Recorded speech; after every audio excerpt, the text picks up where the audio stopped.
ipaglalaban ang pagmamahalan. Tanggapin mo lang ulit ako, Jordan. Kakayanin natin to. Nagawa mo dito, Hype. Nandito ako para kunin ang asawa ko. Akin lang ang asawa ko. Ang nararamdaman May pinagsamahan kami na hindi ko na mapapago. Balak mo nilang dukutin yung asawa ni Senator Jimenez. Hindi mo ginagawa ito para lang sa kalayaan.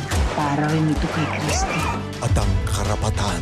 Buntis ako. Buntis ka? Yes.